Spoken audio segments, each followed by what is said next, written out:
Hey guys, welcome into another edition of Buckeye Chalk Talk. I'm Andrew Moses here for cleveland.com. Today we're breaking down Joey Bosa's sack of Reilly Toole in the third quarter of Ohio State's blowout win over Illinois.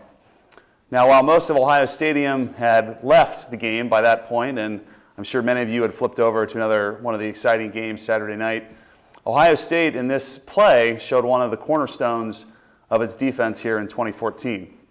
And although many people stopped watching, there's few things I can guarantee, but I can definitely guarantee that Michigan State watched this play several times and have watched plays like this throughout the year over and over, been preparing for their big matchup against Ohio State Saturday night in East Lansing. So we'll talk about that a little bit more in a bit. As we go down to the play here, we got a 3rd and 7.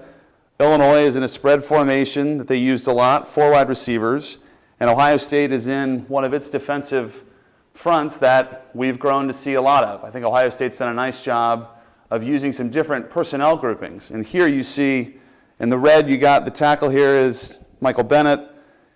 You have Joey Bosa here as a defensive end lined up over the guard. And this linebacker here is Darren Lee, who Ohio State's used a lot in these sort of passing situations. This is definitely their fastest speed rush group that they utilize. So Illinois comes out in their 4 receiver set. They send their receivers out. They're running a slide protection here to their left gap, where their tackle on the left side here is sort of the fence post, and you got your running back here to block on the back side. And Ohio State, if I was a Michigan State offensive lineman watching this play, walking up to the line of scrimmage, you see how far away Darren Lee is outside over the tackle, almost over where a tight end would be. And Michael Bennett's lined up here on the inside over the guard. You're probably not getting a twist from those two guys. And in Ohio State's press coverage here with 1 deep safety, you're probably not getting a blitz. So what's the possibilities? Well, the 2 guys here in the middle, who we've talked a lot about, Bennett and Bosa, when they're lined up next to each other, if I'm a Michigan State guy going into the game Saturday and I see that on a passing situation, alarms are going off in my head. There's definitely a possibility of a twist or a game that those 2 guys are running. And as we saw in this play, Bennett did a nice job of selling it upfield, got the guard and center's attention. Steve Miller here rushed on the outside, and Bosa did a great job of looping around using his speed and strength, as we've talked about a lot. Made a nice rip move, going through the tackle to make the sack on O'Toole, a crushing hit, and Ohio State held again on 3rd down, as they did many times throughout the night Saturday. Now, the reason why Michigan State is spending so much time watching this play and other plays like it is that in big games like this, 3rd down conversions are crucial. And if you can pick up any tendencies or any tip-offs about what the defense is going to do beforehand, you're going to have a better chance of being successful. As we've talked about here many times, anytime it's a passing situation, the Buckeyes aren't giving a blitz look, and Michael Bennett and Joey Bosa are lined up next to each other, odds are some sort of twist is going to happen.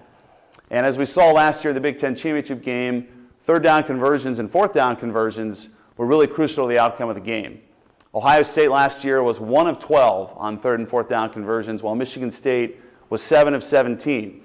2 of those 3rd down conversions and 4th down conversions were on Michigan State's last 2 touchdown drives that really proved to be the difference in their big win in the Big Ten Championship game last year in Indianapolis. So if Ohio State's able to bring that number down of Michigan State conversions and increase their own, they're going to have a much better chance of beating Michigan State up in East Lansing Saturday night. There's a couple other things I think that are really important to watch for when Ohio State's on defense. Michigan State is the best in the Big Ten in protecting their quarterback. They've only given up 5 sacks so far this year, and Connor Cook has really proven to be very effective when he's got time to go through his reads and his progressions.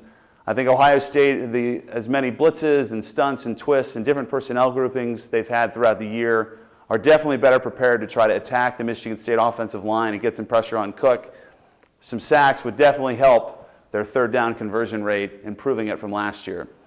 The other 2 things, if Ohio State's able to limit Michigan State's big chunk passing plays, they're going to have a really good shot to win as well. Michigan State last year had a 72-yard touchdown pass and 2 other passes over 30 yards, 1 a touchdown, 1 that set up a touchdown, that really were crucial in getting some points early in the game. So if Ohio State's able to limit that, again, a better chance to win. And lastly, Michigan State and Ohio State are the top 2 teams in turnover margin throughout the season so far.